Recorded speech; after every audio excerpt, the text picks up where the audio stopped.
Hello friend, UCS tutorial class में आप सभी का स्वागत है। चलिए आज हम लोग बात करने वाले हैं क्लास 6 का अध्याय 7। आज हम लोग जानेंगे इस सेशन में पेड़ पौधों की दुनिया, यानी जो भी हम लोग पेड़ पौधे अपने दैनिक जीवन में जितने सारे हम लोग पेड़ पौधे देखते हैं उसकी दुनिया यानी उसके कल्चर के बारे में आज हम लोग अध्ययन करने वाले हैं कि उनका यानी पेड़ पौधा का किस तरह का रहन सहन होता है, वो अपना भोजन किस तरह बनाते हैं, आखिर पेड़ का जो पत्ता होता है वो हरा कैसे होता है, जो पेड़ पौधा होते हैं वो अपना भोजन कैसे बनाते हैं और वो जो भोजन बनाने की प्रक्रिया है वो कैसे करते हैं। ये सारे की जो घटना है उसको हम लोग विस्तार पूर्वक अध्ययन करने वाले हैं। और इस सेशन में ये भी जानेंगे कि जो हम लोग पेड़ पौधे देखते हैं यानी हमारे दैनिक जीवन में जितने सारे पेड़ पौधे हैं उनको कितने वर्गों में बांटा गया है, आखिर वो पेड़ का जो पत्ता होता है वो हरा ही क्यों होता है, उसका पत्ता जो होता है कभी कभी हम देखते हैं कि किसी पत्ता का रंग लाल होता है या किसी पत्ता का रंग पीला होता है, ये सब किसके कारण होता है उसके बारे में हम लोग जानेंगे। जो पेड़ होते हैं उनका उम्र कैसे ज्ञात किया जाता है, उनकी आयु कैसे ज्ञात की जाती है, इस सेशन में हम लोग सभी बात पर सभी बिंदु पर अध्ययन करने वाले हैं। जैसा कि आप देख रहे हैं कि अपने अध्याय में कि कुछ बच्चे क्या करने गए हैं, बगीचा में घूमने गए हैं और वहां से कुछ पेड़ के पौधे के जो पत्ता है वहां से कलेक्ट कर रहे हैं, इकट्ठा कर रहे हैं, जानकारी अध्ययन करने के लिए इकट्ठा कर रहे हैं। तो आपको यह जानकर हैरानी होगी कि कोई भी पेड़ हो, अगर पेड़ से पत्ता को सिर्फ हटा दिया जाए यानी सिर्फ पेड़ रखा जाए और पत्ता को हटा दिया जाए तो उसको पहचान करना मुश्किल होता है। तो इसी पहचान करने के लिए यानी पेड़ के अध्ययन करने के लिए, उसके बारे में जानकारी हासिल करने के लिए अपने टीचर से वो क्या करते हैं, किसी बगीचा में जाकर या किसी बगीचा या खेत खलिहान में जाकर उस पौधा को या उस वृक्ष के पत्ता को या क्या करें इकट्ठा कर उस अगले क्लास में वह अध्ययन करने के लिए उसको इकट्ठा कर रहे हैं। तो हम आपको जानकारी के लिए बतला दूं कि कोई भी पत्ता हो कोई भी पेड़ हो तो अगर पेड़ से पत्ता को हटा दिया जाए तो उसका अध्ययन करना बहुत ही कठिन होता है। जैसे कि मान लीजिए कि आम का ही पेड़ है, अगर आम के पेड़ में पूरे पत्ता निकाल दिया जाए और पूरे पत्ता निकाल कर आपसे उसकी पहचान कराने के लिए बोला जाए कि बतलाइए ये किस चीज का वृक्ष है, तो आपको पहचान करने में थोड़ा कठिनाई होगी। उसके बाद से आप धीरे धीरे उसको उसके छल्ले को उसकी महक से आदि कर यानी कुछ नुक्सा निकाल कर उसको पहचान सकेंगे।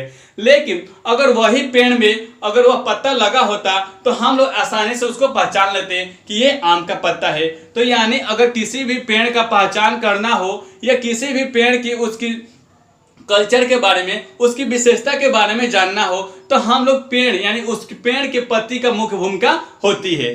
तो हम लोग इसको विस्तार पूर्वक अध्ययन करने वाले हैं कि आखिर जो हमारा पेड़ पौधा होता है उसको अध्ययन के लिए हम लोग कितने भागों में बांटे हैं, इस पर हम लोग चर्चा करेंगे। तो ध्यान दीजिएगा दोस्त, दिया हुआ है आपको कि अध्ययन के लिए हम पेड़ पौधा को निम्न 3 भागों में बांटते हैं। यानी जो भी हम लोग अपने दुनिया में यानी दैनिक जीवन में हम लोग जितने सारे पेड़ पौधे देखते हैं उसको मुख्य रूप से कितने भागों में बांटा गया है बाबू? 3 भागों में बांटा गया है। ध्यान रखिएगा, यानी अगर आपसे पूछा जाए कि पेड़ पौधे को मुख्य रूप से कितने भागों में बांटा गया है तो 3 भागों में बांटा गया है। कौन कौन, ये ध्यान रखेंगे। तो देख रहे हैं, पहला है हमारा शाक, दूसरा है झाड़ी और तीसरा है वृक्ष। क्या है बाबू? यानी 3 प्रकार के हम लोग पेड़ के बारे में अध्ययन करने वाले हैं। तो पहला कौन सा दिए हुए? शाक, और दूसरा हो गया झाड़ी और तीसरा हो गया वृक्ष। ठीक है, उसके बाद से हम लोग ये तो इसका नाम हो गया। अब इसको हम लोग विस्तार पूर्वक अध्ययन करने वाले हैं कि आखिर शाक क्या होता है, शाक का क्या कार्य है, इसके बारे में हम लोग जानेंगे। तो ध्यान दीजिएगा कि जिन पौधों का तना हरा और कोमल होता है, यानी जिन पौधा का अगर तना हरा हो और कोमल हो तो तथा सामान्यतः कम ऊंचाई के होते हैं, शाक कहलाते हैं। क्या कहलाते हैं बाबू? यानी जिन पौधे का जो तना होता है वो हरा होता है, कोमल होता है और कम ऊंचाई के होते हैं, उन्हें हम लोग शाक कहते हैं। जैसे में हम लोग देख रहे हैं मटर, खेसारी आदि के पौधे, यानी मटर हो गया, खेसारी हो गया। खेसारी बोले तो हम लोग लेतरी, जैसे भोजपुरी में हम लोग लेतरी बोलते हैं। तो इसका पौधा क्या होता है? एकदम कोमल होता है, मुलायम होता है, जिस तरह चाहे आप उसको मुड़ा सकते हैं। तो इस पौधा को हम लोग क्या करेंगे, किस श्रेणी में रखेंगे? शाक श्रेणी में रखेंगे। ठीक है, उसके बाद से हम नेक्स्ट पौधे की बात करें, झाड़ी की बात करें। तो झाड़ी में देखिएगा क्या है जो दोस्त, कि जिन पौधे में शाखाएं तने के आधार से यानी तने के आधार से अधिक मात्रा में निकलती हैं और जिनका तना सख्त पतला और काष्ठीय होता है झाड़ी कहलाता है। यानी जिन तन्ना का बात करें अगर, जैसा कि हम लोग यहाँ पर देख रहे हैं कि देखिए झाड़ी में क्या है जी, यानी इसके तन्ना क्या है, एक जगह से यानी एक ही जगह से बहुत सारे तन्ना निकले हुए हैं और इनके तन्ना क्या है जी, काष्ठीय हैं, सख्त हैं और पतले हैं, उसको हम लोग क्या कहेंगे, झाड़ी कहेंगे। जैसे सजावटी पौधे, यानी आपने देखा होगा कि बड़े बड़े महल में या बड़े बड़े लोग अपने द्वार के सामने क्या करते हैं, सजावट के लिए यानी उसको शोभा बढ़ाने के लिए उस पौधा को लगाते हैं। तो उसमें देखने के बाद से यह ज्ञात होता है कि वहां से क्या होता है, जहां से वो मिट्टी होता है, मिट्टी के ऊपरी वाले हिस्से से अनेक तनाएं, अनेक शाखाएं निकले होती है, जिसे हम लोग झाड़ी पौधा के नाम से जानेंगे। ठीक है, उसके बाद से बात करते हैं हम लोग वृक्ष के बारे में। तो वृक्ष क्या है कि जिन पौधे का तना सख्त, भूरी, छाल वाला, मोटा होता है, जिनकी शाखाएं तन्ने के ऊपरी भाग से निकलती है, उन्हें वृक्ष कहते हैं। यानी जिन तना का क्या होता है, जिन वृक्ष में अगर वृक्ष का अध्ययन करें तो जिन पौधे का तना सख्त, सख्त का मतलब क्या होता है बाबू, यानी मजबूत, उसके बाद से भूरी छाल वाला, यानी उसकी जो बले होता है वो क्या होता है, भूरा होता है, छाल वाला होता है। उसके बाद से हम देखेंगे कि जिनकी शाखाएं तन्ने के ऊपरी भाग से निकलती है, यानी जो तन्ना होता है, जैसे मान लेते हैं कि ये हमारा पेड़ हो गया, क्या हो गया बाबू, ये हमारा पेड़ हो गया और इसके ऊपरी भाग से ये शाखाएं अगर निकल रही है तो उसको हम लोग क्या कहेंगे, वृक्ष कहेंगे। ठीक है ना, उसको क्या कहेंगे, वृक्ष कहेंगे। जैसे आम हो गया, आम को आपने देखा होगा कि आम क्या होता है, यानी आम यहाँ से जड़ से निकल के गए तना तक ले, और तना से अनेक शाखाएं निकलती है, जिन्हें हम लोग वृक्ष के श्रेणी में रखते हैं। आम हो गया, पीपल हो गया, बरगद हो गया आदि। यानी हम लोग वृक्ष में क्या देख रहे हैं कि वृक्ष की जो पत्ती होती है वो ऊपरी सिरा से निकलती है। इस तरह भी हम लोग समझ सकते हैं। ठीक है, तो यहाँ पर हम लोग देख रहे हैं कि वृक्ष में हम लोग का आम हो गया, पीपल हो गया, महुआ हो गया, बरगद हो गया, ये सारे के सारे क्या हो गए, वृक्ष में आएंगे। उसके बाद से हम लोग बात करेंगे कि जो हम लोग पत्ती का जमावट होता है, यानी तन्ने से जो पत्ती निकलता है वह किस किस क्रम में निकलता है, उस पर हम लोग अध्ययन करने वाले हैं। तो ध्यान दीजिएगा दोस्त, हमारा फर्स्ट है कि तन्ने पर पत्तियों का जमावट, यानी जो तन्ना होता है, किसी भी पेड़ पौधा का जो तन्ना भाग होता है उस पर जो पत्ती निकलने का विन्यास होता है उस पर हम लोग अध्ययन करने वाले हैं। तो इसमें ध्यान दीजिएगा कि पत्तियां डाली पर 3 तरह से लगती हैं, यानी जो डाली की बात करें उस पर पत्तियां मुख्य रूप से 3 तरह के निकलती हैं। वह कौन कौन है उस पर हम लोग गौर करेंगे। एक होता है एकल जमावट पत्ती, दूसरा होता है जोड़ीदार जमावट पत्ती और तीसरा होता है गुच्छेदार जमावट पत्ती। तो एकल जमावट पत्ती पर हम लोग गौर करेंगे। तो एकल जमावट पत्ती ये नाम से ही स्पष्ट है कि जहां पर एकल यानी एक एक पौधा, यानी मान लीजिए कि ये हमारा तन्ना हो गए, ये तन्ना वाले भाग पर जब एक एक वृक्ष पर यानी एक एक पत्ती निकलेंगे तो हम लोग उस पत्ती को क्या कहेंगे, एकल पत्ती कहेंगे। एक यहां से निकला, एक यहां से निकला, तो यानी इसका क्या हो रहा है, एक एक निकल रहा है, यानी एक तन्ना हो गया तो एक यहां से पत्ती निकला और एक यहां से पत्ती निकला और एक यहां से पत्ती निकला, तो उसको हम लोग अकेले अकेले जब पत्ती निकलेगा तन्ना पर तो हम लोग उसको एकल पत्ती बोलेंगे। क्या बोलेंगे बाबू, एकल पत्ती बोलेंगे। उसके बाद से हमारा 2 नंबर में दिया था जोड़ीदार पत्ती। तो जोड़ीदार पत्ती में क्या होता है कि ये मान लीजिए कि ये हमारा तन्ना हो गया, क्या हो गया बाबू, ये तन्ना हो गया और एक यहां से हमारा जैसे कि पत्ती निकला, एक यहां से निकला और एक यहां से, यानी उसकी जस्ट अपोजिट, उसके क्या है बाबू, उसके जस्ट अपोजिट एक पत्ती निकल रहा है तो उसको हम लोग जोड़ीदार जमावट पत्ती बोलेंगे। क्या बोलेंगे बाबू, जोड़ीदार। यानी जोड़ी का मतलब क्या होता है, जोड़ा, यानी दो वस्तु का या 2 चीज का जब जोड़ा होता है तो हम उसे जोड़ीदार बोलते हैं। तो यहाँ पर जोड़ीदार पत्ती की बात कर रहा है तो हम लोग यहाँ पर देख रहे हैं कि एक पत्ती तो निकला ही निकला है और उसके अपोजिट दूसरा भी पत्ती निकला है तो उस पत्ती को हम लोग जोड़ीदार पत्ती बोलेंगे। जैसा कि ये हम लोग सजावटी जो पौधा होता है उसमें अधिकांश देखा जाता है। जैसे शादी विवाह में ध्यान दीजिएगा दोस्त, आपने देखा होगा जोड़ीदार पत्ती का एग्जाम्पल। जैसे याद कीजिए कि जो कोई शादी विवाह होता है तो वो दूल्हा को या दुल्हन के जो माड़ों का सजावट होता है तो उसमें क्या होता है, जोड़ीदार पत्ती जो होता है वो हरा हरा वो हम लोग लाते हैं और उसका उपयोग करते हैं। उसमें देखिए क्या होता है कि एक लंबा सा शाखा होती है और इधर से एक पत्ती निकला, इधर से पत्ती, एक इधर से, एक इधर से, एक इधर से, एक इधर से, एक इधर से, एक इधर से, एक इधर से, एक इधर से, यानी इसमें जो पत्ती का निकलने का जो सिरा होती है वो क्या होती है, जोड़ीदार होती है। तो ये हम लोग सजावटी पौधा में भी अधिकांश रूप से देखने को मिलता है। किस पत्ती का उपयोग, जोड़ीदार पत्ती का उपयोग। ठीक है, उसके बाद से हम लोग थर्ड पत्ती की बात करें कि गुच्छेदार जमावट पत्ती।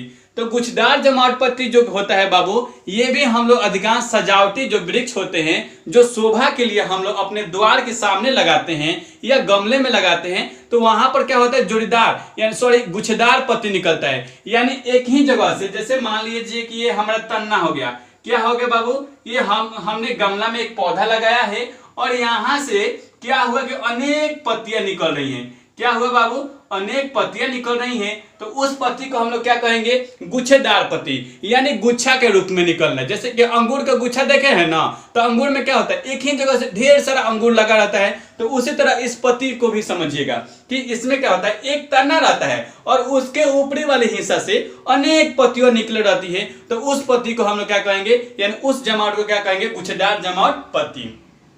तो ये आपको एग्जाम्पल के माध्यम से आपको क्लियर हो गया होगा कि एकल पत्ती किसे कहते हैं, जोड़ीदार पत्ती किसे कहते हैं और जो गुच्छेदार पत्ती होती है उसे किसे कहते हैं। ये हमने एग्जाम्पल के माध्यम से और बेसिक थ्योरी के माध्यम से हम लोगों ने उसको समझा। अब हम लोग अपने नेक्स्ट टॉपिक की बात करेंगे, जड़ के बारे में।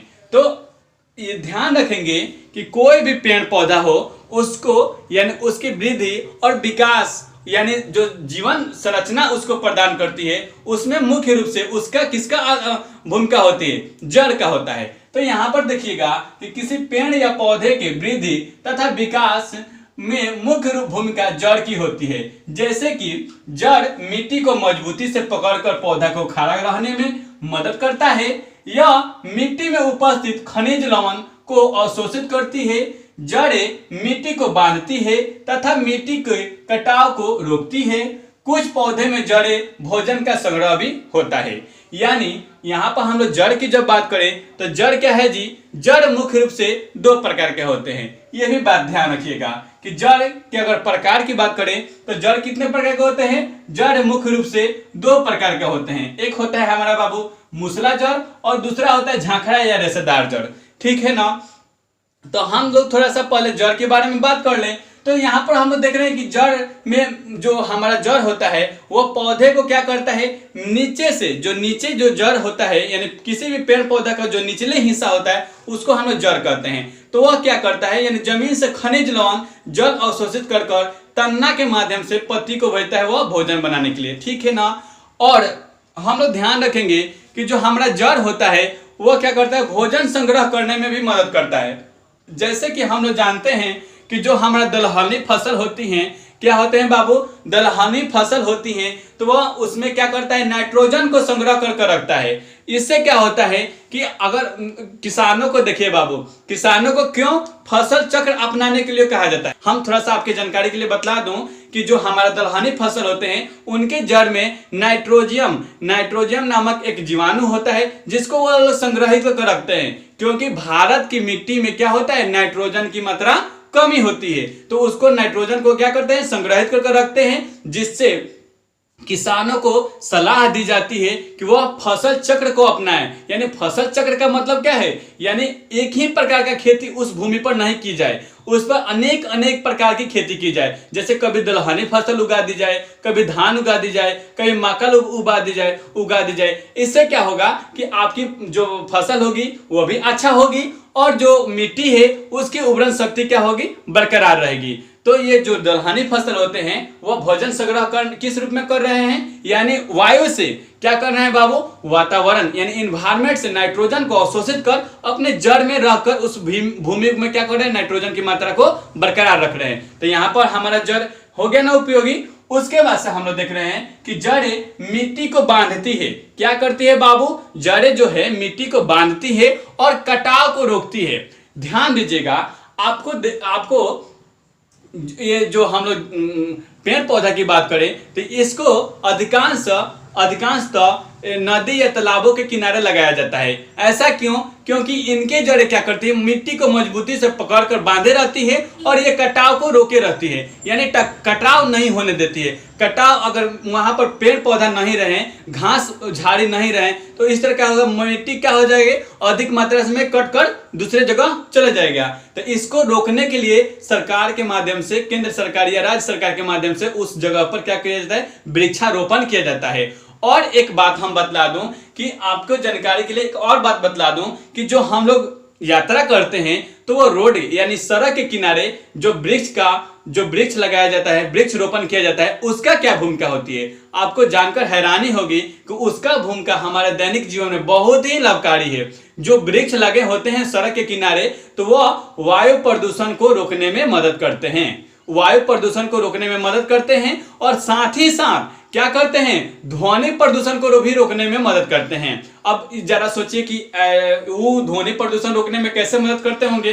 वो तो वृक्ष हैं, वो तो उनका काम है वायु को साफ करना और हमें ऑक्सीजन प्रोवाइड कराना, लेकिन वो ध्वनि प्रदूषण को कैसे रोक रहे हैं। आपके मन में ये डाउट होती होगी ना कि आखिर वो ध्वनि को कैसे रोक रहे हैं, ध्वनि प्रदूषण को कैसे रोक रहे हैं। तो हाँ, मैं बतला देना चाहता हूं कि वो हमारे पेड़ पौधा हैं जो हमारे दैनिक जीवन में बहुत ही लाभकारी साबित है, बहुत ही इनका उपयोग है।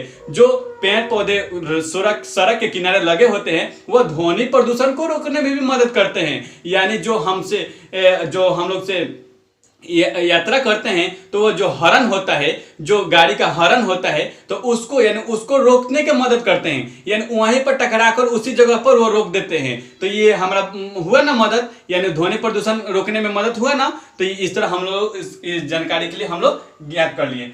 उसके बाद से हम लोग जैसे यहाँ पर ज्ञात कर रहे थे कि हमारा जड़ कितने प्रकार का था बाबू, मूसला जड़ और झांखरा जड़। तो अब हम लोग बात करेंगे मूसला जड़ के बारे में। तो जड़ तो हम लोग जानते हैं कि मुख्य रूप से जड़ कितने प्रकार के होते हैं, 2 प्रकार के होते हैं। यानी जड़ तो ऐसे तो बहुत हैं, लेकिन अध्ययन के लिए हम लोग 2 ही प्रकार के 2 वर्गों में उसको बांट कर रखे हैं। अब फर्स्ट देखिएगा कौन है, मूसला जड़। तो इसका डिफिनेशन लिखिएगा, इसका परिभाषा लिखिएगा कि जिस जड़ में एक मुख्य जड़ होते हैं जिनमें से कई सहायक जड़ निकलती हैं, उस जड़ को मूसला जड़ कहते हैं।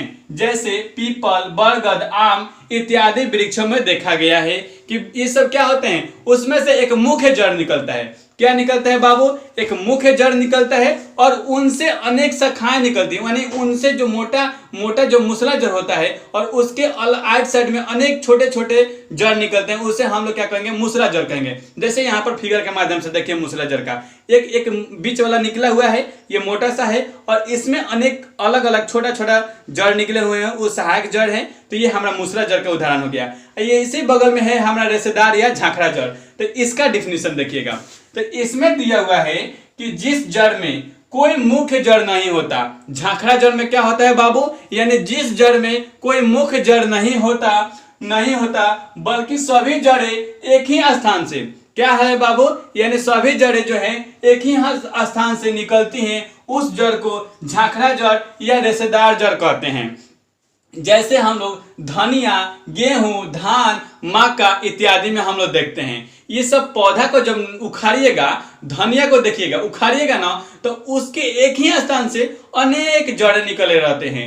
धनिया हो गया। अब देखते हैं गेहूं, अब गेहूं को भी उखाड़िएगा तो उसके भी स्थान से, यानी एक ही जगह से अनेक जड़ें निकले रहेंगे, उसको हम लोग झांखरा जड़ या रेशेदार जड़ की श्रेणी में रखेंगे। फिर अगर धान की बात करें तो धान को भी उखाड़ेंगे तो उसमें कोई मूसला जड़ नहीं निकलेगा, उसमें कोई बाबू मूसला जड़ नहीं निकलेगा, उसमें भी अनेक क्या होंगे, रेशेदार जड़ प्राप्त होंगे। मक्का की बात करें तो मक्का को भी हम लोग उखाड़ेंगे उसको जड़ को अध्ययन करने के लिए, तो उसमें भी क्या होगा कि अनेक रेशेदार जड़ प्राप्त होंगे, मूसला जड़ प्राप्त नहीं होंगे। तो इस तरह हम लोगों ने यहाँ पर जड़ के भी बारे में अध्ययन कर लिया, यहाँ पर कुछ पत्ती के भी बारे में अध्ययन किया और कुछ वृक्ष यानी जो वृक्ष हैं उनके बारे में अध्ययन किया। अब बात करेंगे तना के ऊपर। तो तना क्या होता है, यानी पौधों में पृथ्वी के ऊपरी वाले हिस्सा तथा पत्तियों के निचले वाले हिस्सा के काष्ठीय सख्त तथा भूरा छालानुमा आकृति को तना कहते हैं। यानी अगर आपसे पूछा जाए कि पौधे के तना यानी तना किसे कहते हैं, तो तना का क्या होगा परिभाषा कि पौधे में जो पृथ्वी के ऊपरी वाले हिस्सा होते हैं, जैसे कि यहाँ पर हम लोग फिगर के माध्यम से देख रहे हैं, देखिएगा। देखिएगा यहाँ पर जो हमारे ये पौधे हैं, जो पृथ्वी के ऊपरी वाले हिस्सा और पत्ती के जो निचले वाले हिस्सा होते हैं, उसी को यानी जो हमारा बीच वाला काष्ठीय भूरा जो सख्त मजबूत सा होता है, उसे हम लोग क्या कहते हैं? तना कहते हैं। तो इसको हम लोग क्या कहते हैं बाबू? तना कहते हैं। जो तथा छलानुमा आकृति को तना कहते हैं। और तना से क्या होता है? अनेक शाखाएं निकलती है और अनेक शाखाएं पर क्या होता है? पत्ती का निर्माण होता है। उसके बाद से हम लोग जानेंगे कि तना पौधे की आकृति प्रदान करने में मदद करता है। क्या करता है बाबू? यानी दोस्त ध्यान देंगे कि जो तना होता है वह पौधा का जो आकृति होता है, ढांचा होता है, उसको बनाने में किसका महत्वपूर्ण भूमिका होती है? तो तना का होता है। उसके बाद से ये भी बात ध्यान रखेंगे कि यह जल, खनिज लवण एवं भोजन का संवहन का मार्ग है। यानी ये क्या करता है बाबू? जो जल हो गया, खनिज लवण हो गया और भोजन संवहन, यानी ये जो पहुंचाने का कार्य है, ये किसके रास्ते से होता है? किस शाखा के माध्यम से होता है? तो तना के माध्यम से होता है। उसके बाद से ये भी ध्यान रखेंगे कि कुछ पौधे के तने भूमिगत होकर भोजन संग्रह भी करते हैं। यानी आपने देखा होगा कि कुछ पौधे के क्या होते हैं? भूमि का यानी उसका तना क्या होता है? भूमि में सट जाते हैं। भूमि में सटने के बाद से वहां पर क्या करते हैं? भोजन संग्राहक यानी भोजन बिटोरने का, इकट्ठा करने का काम करते हैं। उसके बाद से हम बात करेंगे जैसे कि यहाँ पर पत्तियां। तो जो पौधे होते हैं, पौधे की यानी ऊपरी वाले हिस्सा पर जो पत्ती बनता है, उसे हम लोग क्या कहते हैं? पत्ती कहते हैं। पत्ती हम लोगों ने पढ़ा था कि कितने प्रकार के होते हैं। ऐसे तो मुख्य रूप से अध्ययन के लिए पत्ती दो प्रकार के होते हैं, एक जालीनुमा रूपी पत्ती और एक समांतर पत्ती। इसको हम लोग अगले यानी नेक्स्ट टॉपिक में पढ़ने वाले हैं। तो पहले हम लोग जान लेंगे कि जो पत्ती होता है वह अपना भोजन किस तरह बनाता है। तो पत्ती का मुख्य कार्य क्या होता है कि पत्ती का मुख्य कार्य होता है पौधे को भोजन बनाना। यानी वह भोजन बनाता कैसे है, इसके बारे में जानेंगे। तो यह क्या करता है? वातावरण से कार्बन डाइऑक्साइड और जमीन से जल के माध्यम से जल, खनिज लवण और वसा को इकट्ठा करता है। और पत्ती जो होता है सूर्य से क्या होता है? सूर्य के प्रकाश ग्रहण कर वो अपना भोजन तैयार करता है। उसके बाद से देखेंगे कि पेड़ में श्वसन, यानी जो पेड़ पौधा होते हैं वो अपना श्वसन किस तरह करते हैं, किस माध्यम से करते हैं, इस पर भी हम लोग ने अपने शुरुआती वीडियो में चर्चा किया था, जो हम लोग इसको आंसर के रूप में अब देने वाले हैं। जो पेड़ पौधा होते हैं वह श्वसन, उसमें देखिएगा वो पत्ती जो होते हैं, पत्ती में एक छोटा छोटा जो छिद्र होता है उसको हम लोग इंग्लिश में एस्टोमेटा कहते हैं। और उसको अगर हिंदी की बात करें तो रंध्र कहते हैं। क्या कहते हैं बाबू? जो पत्ती होता है, किसी भी पेड़ का जो पत्ती होता है उसमें छोटा छोटा देखिएगा तो जालीनुमा छिद्र मिलता है। उस छिद्र के माध्यम से पत्ती क्या होता है? वो अपना श्वसन करते हैं। उसके बाद से हम लोग देखेंगे कि पेड़ में भोजन का बनना, यानी जो पेड़ पौधा होते हैं वो भोजन कैसे बनाते हैं? जो जल से यानी जमीन से जल, खनिज लवण को ग्रहण करते हैं, तना के माध्यम से ऊपर ले जाते हैं। और पत्ती क्या करते हैं? वह वायुमंडल से कार्बन डाइऑक्साइड और सूर्य के प्रकाश को इकट्ठा कर वो भोजन बनाने का काम करते हैं। उसके बाद से जानेंगे कि पत्ती का रंग, यानी पत्ती का जो रंग होता है वो हरा किसके कारण होता है? तो ये याद रखिएगा, यहाँ से एक क्वेश्चन बनता है कि पत्ती का रंग हरा क्लोरोफिल के कारण, यानी पत्ती में क्लोरोफिल मौजूदगी के कारण उसका रंग हरा होता है। ठीक है, अगर आपसे पूछा जाए कि पत्ती का रंग हरा क्यों होता है तो आपका आंसर क्या होगा बाबू? कि पत्ती में क्लोरोफिल के मौजूदगी के कारण उसका रंग हरा होता है। क्लियर? उसके बाद से अगर बात कर लिया जाए कि अगर पत्ती का रंग पीला हो तो उसमें क्या पाया जाता है? तो अगर पत्ती का रंग पीला होता है तो उसमें पाया जाता है बाबू केरोटीन। क्या याद रखेंगे? यानी हरा रहेगा तो क्लोरोफिल क्या होगा बाबू? हरा रहा तो क्लोरोफिल, अगर पीला रहा तो कैरोटीन। अगर पीला पत्ती की बात करें तो कैरोटीन। इसको आप अपने नोटबुक में नोट डाउन कर लीजिएगा।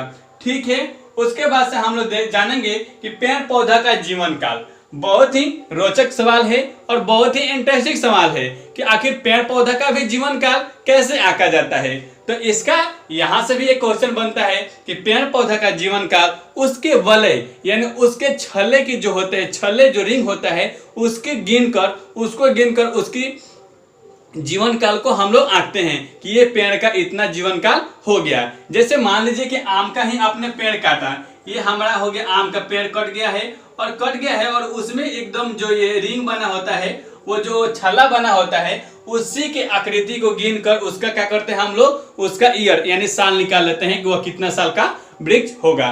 ठीक है, तो इस तरह इसका भी हम लोग का आंसर प्राप्त हो गया। अब हम लोग जानेंगे वाष्पोत्सर्जन क्या है बाबू। हमारा अगला टॉपिक है वाष्पोत्सर्जन। तो वाष्पोत्सर्जन किस तरह होता है, पेड़ पौधा वाष्पोत्सर्जन किस तरह करते हैं, यह वाष्पोत्सर्जन की क्रिया किस तरह होती है, इस पर हम लोग बात करेंगे।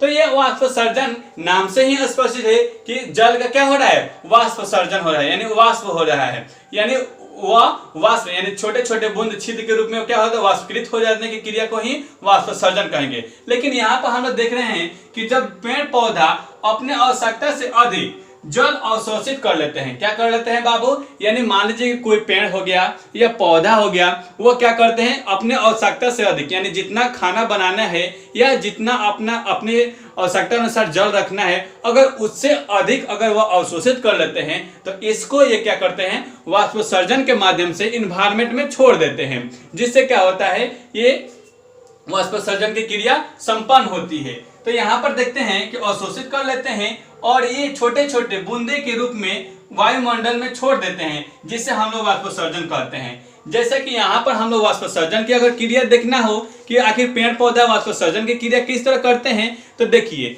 ये क्या किया गया है कि एक पेड़ है, जो एक छोटा सा पेड़ है, इसके एक पत्ती को पॉलीथीन से बांध दिया गया है।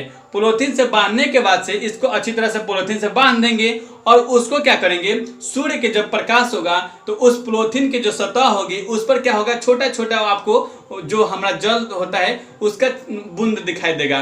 तो इससे क्या ज्ञात होता है कि पेड़ पौधा क्या करते हैं, वाष्पोत्सर्जन की क्रिया करते हैं। इसके बाद से हम लोग बात करेंगे अपने अगले टॉपिक पर, पत्ती के प्रकार। यानी पत्ती के प्रकार में जानेंगे क्या कि दोस्त, इसमें देख रहे हैं कि पत्तियों को मुख्य रूप से दो भागों में बांटा गया है। यानी अगर पत्ती की बात करें तो हमने पहले भी चर्चा किया था कि किसी भी पौधा हो या किसी भी पेड़ हो, उसकी विकास में पत्ती का भी मुख्य भूमिका होती है। तो जैसे कि हम लोग यहाँ पर देख रहे हैं कि जालिका रूपी शिरा विन्यास, यानी पत्ती कितने प्रकार के होते हैं, दो प्रकार के होते हैं। कौन कौन, एक जालिका रूपी शिरा विन्यास और एक समांतर रूपी शिरा विन्यास, जो कि हम लोग इस फिगर के माध्यम से भी देखेंगे। तो यहाँ पर देखिए बाबू दोस्त, क्या है जी, एक जालिका रूपी शिरा विन्यास है और एक समांतर रूपी शिरा विन्यास है। तो यानी अगर हम लोग अध्ययन की दृष्टि से बात करें तो ये पृथ्वी की